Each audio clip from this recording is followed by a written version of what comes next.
इस वक्त की बड़ी और अहम खबर सबसे पहले आपको बता दें, गोवा के अरपुरा गांव में स्थित एक नाइट क्लब में भीषण हादसा हुआ है जिसमें 23 लोगों की जान चली गई है। ज्यादातर लोग जो थे वो अधिकांश बताए जा रहे हैं कर्मचारी इस क्लब के। शुरुआती जांच में ये पता चला है कि सिलेंडर में ब्लास्ट हुआ था। मुख्यमंत्री प्रमोद सावंत ने घटनास्थल का दौरा किया। ज्यादातर मौतें दम घुटने से बताई जा रही हैं। मौके पर पहुंचकर सीएम ने पूरे घटना की जानकारी ली है, साथ ही साथ जांच के भी आदेश दे दिए गए हैं। आखिर इस घटना पर सीएम प्रमोद सावंत ने दुख व्यक्त किया है। उन्होंने सोशल मीडिया एक्स पर लिखा है, पोस्ट करते हुए कि आज गोवा में हम सभी के लिए बड़ा दुखद दिन है। आरपुरा में आग लगने से एक बड़ी घटना में 23 लोगों की जान चली गई। मैं बहुत दुखी हूं और इस कठिन समय में सभी पीड़ित परिवारों के प्रति अपनी गहरी संवेदना व्यक्त करता हूं। तस्वीरें हम आपको दिखा रहे हैं, रेस्क्यू की तस्वीरें हैं। इसमें 3 महिलाएं बताई जा रही हैं और आपको ये भी बता दें कि 20 पुरुषों की जान गई है। जिस तरह की जानकारी है, कुछ टूरिस्ट भी इसमें बताए जा रहे हैं और बहुत ही ज्यादा दुखद ये घटना, क्योंकि कई लोगों के अभी लापता होने की भी जानकारी मिल रही है। मतलब ये संख्या बढ़ सकती है और आप अंदाजा लगा सकते हैं तस्वीरें देखकर कि कितना भयावह हादसा हुआ है। पूरी तरह से सब कुछ जलकर खाक हो गया है। कहा यह जा रहा है कि ज्यादातर जो मौतें हैं वो दम घुटने की वजह से हुई हैं। आरपुरा में ये नाइट क्लब था जिसमें भीषण आग लगी। सिलेंडर ब्लास्ट इसकी वजह बताया गया है। हालांकि जांच के आदेश मुख्यमंत्री की तरफ से दे दिए गए हैं कि आखिर क्या कारण रहा है इस भयावह अग्निकांड का।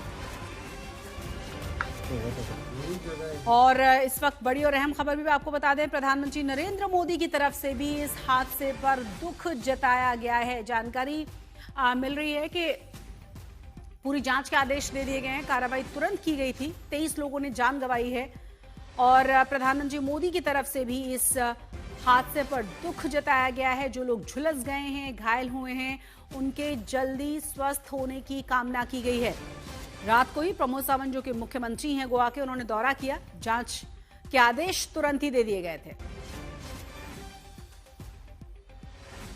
अनफॉर्चुनेट इंसिडेंट्स, इस तरह का इंसिडेंट्स कभी नहीं होना चाहिए। गोवा जैसे टूरिज्म स्टेट में कुछ जो इलीगल्स या विदाउट परमिशन इस तरह के जो चलाते हैं या और इसी में जो फायर इंसिडेंट्स हुआ, इसी के कारण यहाँ पे जो उनके स्टाफ और एक 3-4 टूरिस्ट जो अंदर थे, ये 2-3 इनको जल के हुआ, बाकी लोग बिकॉज ऑफ द सफोकेशन उनकी डेथ हो गई।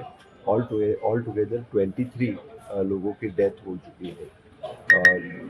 जिनकी डेथ हो चुकी है उनके प्रति संवेदना मैं व्यक्त करता हूँ। गोवा सरकार की तरफ से पूरी उसकी इंक्वायरी की जाएगी और जो कल्प्रिट इसमें है जो उनको बिहाइंड द बार्स किया जाएगा। एक ये अनफॉर्चुनेट इंसिडेंट हुआ है यहाँ पे अल्पोरा के अंदर में एक रेस्टोरेंट कम क्लब है। वहाँ पे 12:04 पे पुलिस कंट्रोल रूम में इंफॉर्मेशन आई कि वहाँ कोई फायर इंसिडेंट हुआ है और वहाँ इमिडिएटली पुलिस और फायर ब्रिगेड और एम्बुलेंस वगैरह सब ने रश किया उधर। तो अब फायर तो अंडर कंट्रोल है और वहाँ से डेड बॉडीज सारी निकाली गई हैं। तो उसमें टोटल जो डेथ काउंट है उसमें 23 है और इसमें जो ज़्यादातर जो बॉडीज़ मिली हैं वो नीचे जहाँ किचन है इसका रेस्टोरेंट का, वहाँ पे डेड बॉडीज मिली है। और अभी इस घटना के कारणों की जांच पुलिस करेगी और उसमें जो भी उसके कंक्लूजन निकल के आते हैं जांच के, उसके हिसाब से हम लोग इसमें एक्शन लेंगे। तो आपको बता दें कि 3 तस्वीरें हम आपको दिखा रहे हैं, रेस्क्यू की तस्वीरें। प्रमोद सावंत जो वहाँ के मुख्यमंत्री, उन्होंने दौरा किया है और आपको ये भी बता दें कि मुख्यमंत्री के बाद प्रधानमंत्री की तरफ से भी दुआएं की गई हैं और प्रार्थना की गई है प्रधानमंत्री नरेंद्र मोदी की भी तरफ से कि जो लोग घायल हैं, झुलसे हैं, वो जल्दी स्वस्थ हों। दुख और संवेदना उनकी तरफ से भी व्यक्त की गई है। ज्यादा जानकारी के साथ हमारे संवाददाता ओमकार जुड़ गए। ओमकार, क्या जानकारी है? क्या अभी तक साफ हो पाया है कि आखिर क्या कारण रहा? देखो, 23 लोगों की इसमें मौत हो चुकी है, ये तो बात अब साफ साफ हुई है। इसमें 20 मेन है और 3 वुमेन है। तो बताया जा रहा है कि ये सब टूरिस्ट थे। नॉर्थ गोवा ऐसी जगह है कि जहां सबसे ज्यादा इस देश के और देश से बाहर से टूरिस्ट विजिट करते हैं, क्योंकि एक तो अब गोवा में पीक सीजन चल रहा है दिसंबर में। दिसंबर ऐसा महीना होता है कि जहां गोवा में सबसे ज्यादा भीड़ होती है, अलग अलग जगहों से लोग आते हैं। और नॉर्थ गोवा ऐसी जगह है जहां अभी रिसेंटली टूरिज्म डेवलप करने के लिए नया एयरपोर्ट भी बनाया गया है। तो सरकार की तरफ से कहा तो जा रहा है कि सिलेंडर का विस्फोट वहां पे प्राइमरी तो दिखाई दे रहा है, लेकिन अभी तक कॉज ऑफ फायर मतलब आग लगने का जो कारण है वो अभी तक ठीक से बाहर नहीं आया है। लेकिन आलोक कुमार, वहां के जो डीजीपी है गोवा के, उन्होंने साफ साफ कर दिया है कि 12 बजे पहला कंट्रोल रूम को कॉल आया रात को। तो यानी कि वहाँ पार्टी चल रही थी। गोवा एक पार्टी हब है, वहाँ अलग अलग जगह से टूरिस्ट भी आते हैं। तो जो लोग अभी इसमें गए हैं उसमें टूरिस्ट होने की आशंका भी सबसे ज्यादा बताई गई है। तो 12 बजे सबसे पहले कंट्रोल रूम को कॉल आया, फिर फायर ब्रिगेड की गाड़ियां वहां पहुंची और अभी तक तो सब कुछ नियंत्रण में है ऐसा दिखाई दे रहा है। लेकिन अभी तक आइडेंटिफिकेशन जो है बॉडीज का, डेड बॉडीज का, वो पूरा हो नहीं पाया है। तो अथॉरिटीज अब उसमें जुड़ चुकी है कि ये लोग एग्जैक्टली कहाँ के थे, वो कहाँ रहने के लिए आए थे, और गोवा के बाहर के लोग इसमें सबसे ज्यादा दिखाई दे रहे हैं। तो टूरिस्ट स्पॉट पे ये हुआ है।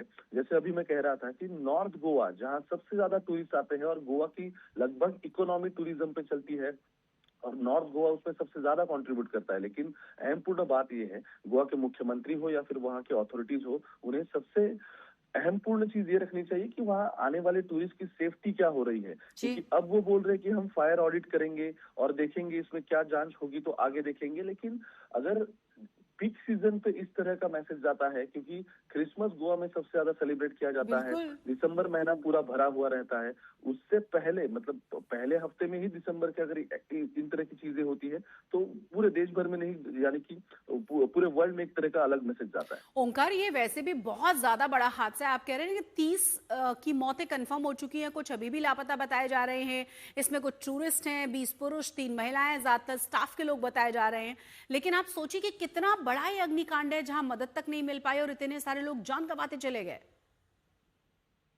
एग्जैक्टली 23 मौतें एक रात में होना, ये सब बहुत बड़ी बात है। और अभी अथॉरिटीज तो कह रही है कि वो आइडेंटिफिकेशन चल रहा है डेड बॉडीज का, लेकिन कॉज ऑफ फायर क्या है, मतलब आग लगने के कारण क्या है, ये ढूंढना अहमपूर्ण है। फायर ऑडिट, वहाँ के जो अलग अलग जगहों पे शैक्स होते हैं गोवा में, अलग अलग जगहों पे पार्टी चलती है, कई जगह क्लोज डोर पार्टी चलती है, तो वहाँ फायर ऑडिट्स हुए हैं कि नहीं, वहाँ एग्जिट के लिए कितने रास्ते हैं, जगह कितनी बची है, ये सब चीजें देखनी बहुत अहमपूर्ण होती है। ये होती नहीं है, इसलिए तो इस तरह के हादसे होते हैं। तो अभी मुख्यमंत्री फिर भी कह रहे हैं कि हम ये सब करेंगे, लेकिन पहले जो चीजें करनी चाहिए वो होती नहीं है। और मैं फिर से ये कहना चाहता हूँ कि नॉर्थ गोवा ऐसी जगह है, ये आरापुरा में मेरे ख्याल से हुआ है, नॉर्थ गोवा ऐसी जगह है जो गोवा की इकोनॉमी में टूरिस्ट के लिए सबसे अहमपूर्ण स्पॉट है, जहाँ दिसंबर में पैर रखने के लिए जगह नहीं होती है, इतने लोग दुनिया भर से आते हैं। तो इस तरह मतलब इस सीजन में वहाँ की मैनेजमेंट सब कुछ होना और अथॉरिटीज को सब कुछ चीजें पता होना, कहाँ क्या चल रहा है, ये सब कुछ जानकारी होना, ये अहमपूर्ण बात है। अगर ये हुआ नहीं है तो इससे बदतर कुछ हो नहीं सकता। हम अंदाजा लगा सकते हैं और वाकई में जो तस्वीरें दिखा रहे हैं वो बहुत ही भयावह हैं और बहुत ज़्यादा डराने वाली हैं। आप सोचिए 23 लोगों की जान जा चुकी है, जिसमें काफ़ी बड़ी संख्या जो है वो स्टाफ की बताई जा रही है इस क्लब के। और तस्वीरें देखकर आप अंदाजा लगा सकते हैं कि किस तरीके से भयानक तरीके से आग लगी थी, जिसमें 23 लोग अपनी जान गंवा बैठे हैं। कई लोग अभी भी लापता बताए जा रहे हैं, 3 महिलाएं इसमें बताई जा रही हैं, बाकी के पुरुष हैं। और आपको ये भी बता दें कि मुख्यमंत्री रात को ये घटना का दौरा कर चुके हैं, वहाँ जाँच के आदेश दे दिए गए हैं, प्रधानमंत्री की तरफ से दुख जताया गया है। आज तक पर एक्सक्लूसिव तस्वीरें जो वाकई में बहुत ज्यादा भयावह हैं, अग्निकांड की ये तस्वीरें गोवा के क्लब में। और देखिए 23 लोग इस अग्निकांड में अपनी जान गंवा चुके हैं। भयावह तस्वीरें हैं और बहुत ज्यादा डराने वाली तस्वीरें। हालांकि घटनास्थल पर पहुंचकर सीएम सावंत की तरफ से जांच के आदेश दे दिए गए हैं। ओंकार, ये क्या साफ हो पाया है कि ये सिलेंडर ब्लास्ट था?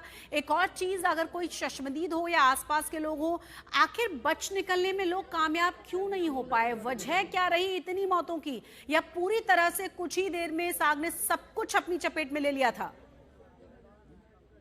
एग्जैक्टली क्योंकि अभी तक वजह क्लियर नहीं हो रही है। प्राइमा फेसी ये बताया जा रहा है पुलिस के हवाले से कि यहाँ सिलेंडर का विस्फोट हुआ, विस्फोट होने के बाद लोगों को सफोकेशन था और ऐसा हुआ कि क्लोज जगह थी और लोग बाहर भाग नहीं पाए। तो ये प्राइमरी जानकारी है, लेकिन अभी जैसे जांच आगे बढ़ेगी वैसे पता चलेगा कि एग्जैक्टली वहाँ हुआ क्या था। अभी तो बताया जा रहा है कि सिलेंडर का ही विस्फोट था, उसके बाद लोग पैनिक हो गए और फायर एक्सटिंग्विशर वहाँ पे जितने होने चाहिए थे उतने थे नहीं। तो होटल का जो स्टाफ था वो भी वहाँ पैनिक हो गया और उसके साथ जो लोग वहाँ पार्टी कर रहे थे, अचानक से जोर से आवाज आई और फिर वो भागने लगे। तो भागने के लिए जो एग्जिट का रास्ता था, वो एग्जिट का रास्ते तक लोग पहुंच नहीं पाए और छोटी जगह थी, तो छोटी जगह होने के कारण ये सब कुछ हुआ है। इसलिए अभी अगर हम देखें इस पूरे मामले में तो लोग वहां से निकल नहीं पाए हैं और इसलिए 23 लोगों की अभी तक मौत हो चुकी है। 3 महिलाएं हैं, 20 पुरुष है और सबसे ज्यादा इसमें टूरिस्ट बताए जा रहे हैं। वाकई में बहुत दिल को दहलाने वाली घटना है बार बार ओंकार। और जैसा कि आपने शुरुआत में ही कहा ना कि ये पूरी इकोनॉमी टूरिस्ट पर बेस है, यहाँ बड़ी संख्या में लोग पहुंचते हैं और महीना भी ऐसा जो बिल्कुल पीक वाला है जहाँ सबसे ज़्यादा टूरिस्ट पहुंचते हैं क्रिसमस मनाने के लिए, न्यू ईयर मनाने के लिए। और अभी शुरुआत हुई है दिसंबर की, ऐसे में इतना भयावह अग्निकांड हो जाना बहुत सारे सवाल खड़ा करता है प्रशासन पर, सिस्टम पर। जो फिर से मतलब मैं दोहराना चाहता हूँ कि प्रशासन पर और सिस्टम पर ही सवाल उठाने चाहिए, क्योंकि जैसे मैं कह रहा था कि ये पीक सीजन है गोवा में। नॉर्थ गोवा में पैर रखने के लिए जगह नहीं होती पूरे दिसंबर में। लोग क्रिसमस न्यू ईयर के लिए मनाने के लिए यहाँ आते हैं, और इस वक्त मतलब सालों से ये सब कुछ हो रहा है। ऐसा नहीं कि पहली बार ये सब कुछ हो रहा है, तो सालों से ये सब कुछ हो रहा है। तो इसके लिए जितनी अथॉरिटीज को जितना दक्ष होना चाहिए था, जितनी उन्हें इंफॉर्मेशन कलेक्ट करनी चाहिए थी, और जिस तरीके से उन्हें पेट्रोलिंग हो या फिर अलग अलग जगहों के फायर ऑडिट हो, या फिर गोवा में ऐसे भी बहुत होता है कि जो शैक्स होते हैं या फिर कई होटल्स ऐसे होते हैं जो पीक सीजन में खुलते हैं, और या फिर उनकी कुछ जगह होती है, जैसे कि एक रेस्टोरेंट साल भर चलता है लेकिन पीक सीजन में वो थोड़ा अपना दायरा बढ़ाता है, थोड़ा एरिया अपना बढ़ाता है, और वो इलीगली होता है। तो ये सब की जानकारी सरकार को होना, अथॉरिटीज ने इसको आइडेंटिफाई करना, ये सब अहमपूर्ण था। ये हुआ नहीं है, और इसीलिए ये सीएम कह रहे हैं कि हमें फायर ऑडिट इस पूरे मामले में हम करेंगे और जांच होगी। लेकिन जांच होगी वो तो बाद में होगी। 23 लोग अपनी जान यहाँ गंवा चुके हैं। तस्वीरें हम आपको दिखा रहे हैं और आपको तस्वीरें देखकर अंदाजा लगा सकते हैं कि किस तरीके से सब कुछ यहाँ जलकर खाक हो गया है। नाइट क्लब है, दूर से तस्वीरें देखकर आप अंदाजा लगाइए कैसे चारों ही तरफ सिर्फ आग की लपटें नजर आ रही हैं। 23 लोगों की जान जा चुकी है, 20 इसमें पुरुष बताए जा रहे हैं, 3 महिलाएं हैं। स्टाफ के साथ साथ कुछ इसमें टूरिस्ट भी शामिल हैं। रात को प्रमोद सावंत पहुंचकर घटना का दौरा कर चुके हैं, घटना स्थल का। साथ ही साथ दुख व्यक्त करने के साथ साथ जांच के आदेश दिए जा चुके हैं, लेकिन सवाल बहुत सारे बने हुए हैं अभी भी। प्रधानमंत्री नरेंद्र मोदी की तरफ से भी दुख व्यक्त किया गया है। जो लोग झुलस गए हैं उनके लिए प्रार्थना की गई है। लेकिन एक बार फिर से हम आपको सुनवा देते हैं कि गोवा के मुख्यमंत्री ने इस घटना के होने के बाद जब घटनास्थल का जायजा लिया है तो क्या कहा।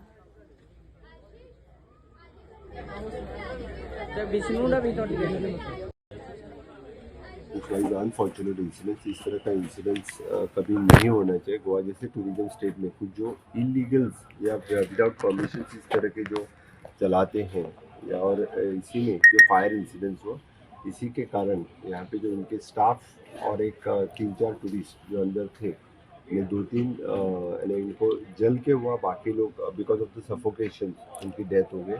ऑल टुगेदर 23 लोगों की डेथ हो चुकी है।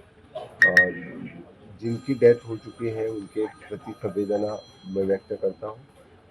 गोवा सरकार की तरफ से पूरी उसकी इंक्वायरी की जाएगी, और जो कल्प्रिट इसमें है जो उनको बिहाइंड द बार्स किया जाएगा। एक ये अनफॉर्चुनेट इंसिडेंट हुआ है यहाँ पे अल्पोला के अंदर में एक रेस्टोरेंट कम क्लब है। वहाँ पे 12:04 पे पुलिस कंट्रोल रूम में इंफॉर्मेशन आई कि वहाँ कोई फायर इंसिडेंट हुआ है, और वहाँ इमिडिएटली पुलिस और फायर ब्रिगेड और एम्बुलेंस वगैरह सब ने रश किया उधर। तो अब फायर तो अंडर कंट्रोल है, और वहाँ से डेड बॉडीज सारी निकाली गई है। तो उसमें टोटल जो डेथ काउंट है उसमें 23 है, और इसमें जो ज़्यादातर जो बॉडीज मिली हैं वो नीचे जहाँ किचन है इसका रेस्टोरेंट का, वहाँ पे डेड बॉडीज मिली है। और अभी इस घटना के कारणों की जांच पुलिस करेगी, और उसमें जो भी उसके कंक्लूजन निकल के आते हैं जांच के, उसके हिसाब से हम लोग इसमें एक्शन लेंगे।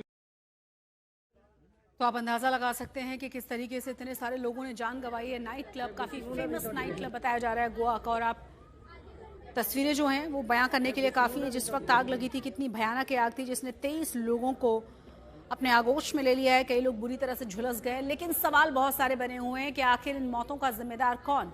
सिस्टम और प्रशासन पर लगातार सवाल उठाए जा रहे हैं। जांच के आदेश दे दिए गए हैं, कारण क्या रहा है इसके भी कारण अभी साफ नहीं हो पाए हैं, जांच के बाद साफ हो पाएगा ओंकार। लेकिन ये तस्वीरें बहुत ज्यादा भयावह हैं। सब कुछ आग की लपटों में लिपटा हुआ नजर आ रहा है, सब कुछ धुआं है। साथ ही साथ जो लोग लापता हैं या जो लोग झुलस गए हैं उनके बारे में और क्या जानकारी है, क्योंकि पीक सीजन है। और आप सोचिए कि सैटरडे संडे वाला दिन तो और ज्यादा रश बढ़ जाता है इस तरह की जगहों पर। बड़ी संख्या में लोग यहाँ होंगे। एग्जैक्टली देखो, अनफॉर्चुनेट तो ये है कि वीकेंड को भीड़ रहती है, उसमें से पीक सीजन है। लेकिन एक स्पेसिफिक जगह में या फिर स्पेसिफिक क्लब में कितने लोगों को एंट्री देनी चाहिए, इस पे कोई लिमिटेशन नहीं है। जितने ज्यादा लोग आते हैं उतने ज्यादा ये होटल्स का धंधा होता है, उतने ज्यादा वो पैसे कमाते हैं, तो इस पूरे में सिक्योरिटी पीछे हट जाती है। तो यही बात इस पूरे मामले में हुई है। लोग ज्यादा थे, भीड़ बहुत थी, उस ऊपर से वीकेंड था, तो जब आग लगी, एक विस्फोट हुआ, उसके बाद लोग पैनिक हो गए और होटल स्टाफ हो या फिर जो लोग पार्टी के लिए आए थे वो रास्ता नहीं ढूंढ पाए और तब तक आग ने बाकी सब कुछ अपनी चपेट में ले लिया था। तो इसी के कारण लोग भाग नहीं पाए और वो सफोकेट हो गए और कई लोग ऐसे जिनकी जलकर मौत हो गई है। अब जो इसमें पूरे झुलस गए हैं उन्हें नजदीकी अस्पताल में भर्ती किया गया है। वो आंकड़ा भी 20-25 से ज्यादा बताया जा रहा है। अभी हालांकि वहां के सूत्रों के साथ कुछ बात हुई, 2 पुलिस अफसरों के साथ बात हुई, उन्होंने कहा है कि लगभग 25 ऐसे लोग हैं जो अभी अस्पताल में अलग अलग जगह भर्ती है। कोई उनमें से कुछ है जो आग में झुलस गए हैं, कोई भागते वक्त इंज्योर हो गए हैं। तो गोवा प्रशासन को, वहां के मुख्यमंत्री को और लोकल अथॉरिटीज को सबसे पहले तो ये समझ लेना चाहिए कि जब पीक सीजन होता है तो भीड़ तो होती ही, हर साल वहां मैनेजमेंट चल रही थी, लेकिन ये जो नंबर्स का जो लिमिटेशन लगाना जरूरी है कि एक जगह अगर क्लब है तो अगर वो 1000 स्क्वायर फीट का हो या फिर 1500 स्क्वायर फीट की जगह हो तो वहां कितने लोगों को अंदर आना अलाउ है। क्योंकि फायर ब्रिगेड का ऑडिट यही कहता है कि एग्जिट के लिए रास्ते हो, अगर फायर जैसे कुछ इंसिडेंट होते हैं तो वहाँ फायर एक्सटिंग्विशर हो और आपका स्टाफ इस पूरा ट्रेनिंग लिया हो कि उन्हें पता हो कि अगर पैनिक सिचुएशन आती है तो एग्जैक्टली क्या करना है। तो इस सभी में फेलियर दिखाई दे रहा है और इसीलिए 23 लोगों की इसमें जान चली गई है। बिल्कुल हम अंदाजा लगा सकते हैं, लेकिन एक और चीज ओंकार हम समझना चाहेंगे, क्या ये साफ हो पाया है कि आखिर लोग कितने थे? क्या ये क्लियर अभी तक हुआ है? क्योंकि बहुत सारी चीजें वैसे भी जलकर खाक हो चुकी हैं, बहुत सारे सवालों के जवाब मिलना बहुत ज्यादा मुश्किल है, तो आखिर पता कैसे चलेगा कि इस क्लब में लोग उस वक्त कितनी बड़ी संख्या में मौजूद थे? देखो, लोकल अथॉरिटीज तो इन्वेस्टिगेट कर रही है। 2-3 चीजों से पता चलेगा। यहाँ के जो इलेक्ट्रॉनिक डिवाइसेस है वो रिकवर होंगे, क्योंकि सीसीटीवी पूरे क्लब में रहेंगे तो सीसीटीवी का कोई सेंट्रलाइज डेटा होगा। तो सेंट्रलाइज डेटा से पता चल जाएगा कि जब आग लगी, जब विस्फोट हुआ तो एग्जैक्टली कितने लोग वहाँ फ्लोर पे मौजूद थे। क्योंकि देखो, वीकेंड था, ऊपर से मैं बार बार बोल रहा हूँ पीक सीजन था और ऊपर से नॉर्थ गोवा में इंसिडेंट हुआ है। नॉर्थ गोवा में अक्सर भीड़ ज्यादा रहती है, ज्यादा होटल्स है, ज्यादा क्लब्स है, वहाँ शैक्स भी हम कहे तो ज्यादा है वहाँ। ऊपर से वहाँ का टूरिज्म और बढ़ाने के लिए, फ्लरिश करने के लिए नॉर्थ गोवा में और एक नए सिरे से एयरपोर्ट भी बनाया गया है।